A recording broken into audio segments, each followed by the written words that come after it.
Hi అండి. ఈరోజు భారత ఎన్నికల సంఘం ద్వారా ఎన్నికలు జరుగుతున్నాయి. ఓటు ఎలా వేయాలి అనేది మీకు వివరంగా చెప్తాను. ఇప్పుడే నేను ఓటు వేసి వచ్చాను. సో మొదటగా మనం స్లిప్పు, మన ఐడెంటిటీ కార్డు, ఓటర్ ఐడి కానీ ఆధార్ కార్డు కానీ తీసుకొని వెళ్ళాలి. తర్వాత అక్కడ వెరిఫై చేస్తారు. వెరిఫై చేసిన తర్వాత 2 స్లిప్పులు ఇస్తారు. ఒకటి ఎంపీది, రెండవది ఎమ్మెల్యేది. ఈ 2 స్లిప్పులు తీసుకొని మొదటగా ఇచ్చేది ఎంపీది. ఎంపీ స్లిప్ ఇచ్చిన తర్వాత బ్యాలెట్ బాక్స్ దగ్గరికి వెళ్తారు. వెళ్ళిన తర్వాత మీకు ఏ అభ్యర్థి అయితే మీకు నచ్చుతుందో ఆ అభ్యర్థిని ఎన్నుకోవడానికి మీకు సింబల్ అనేది ఉంటుంది. సింబల్ ఉంటుంది, పేరు ఉంటుంది, నెంబర్ ఉంటుంది. నెంబర్ తెలియకపోతే పేరు తెలియకపోతే ఫోటో గుర్తు కూడా తెలియకపోతే అభ్యర్థి యొక్క ఫోటో ఉంటుంది. దాన్ని పెట్టి ఆ బటన్ నొక్కితే ఒక 7 నిమిషాలు నొక్కి పట్టుకుంటే మీకు ఏ అభ్యర్థిని ఎన్నుకున్నారో ఆ యొక్క స్లిప్పు ఫోటో రూపంలో ఆ బ్యాలెట్ బాక్స్ మీద మీకు కనిపిస్తుంది. అది 7 సెకండ్ల వరకు మీకు కనిపిస్తుంది.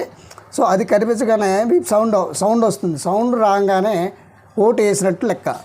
సో అక్కడి నుంచి వెళ్ళిపోతారు. రెండవది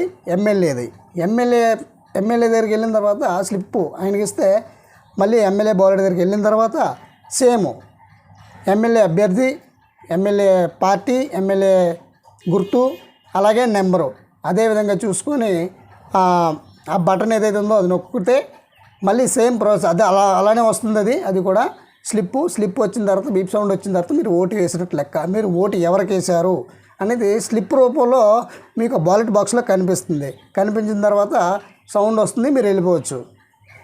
సో ఇంకోటి ఏంటంటే చాలా వరకు కూడా ఓటింగ్ అనేది 60% మాత్రమే జరుగుతుంది.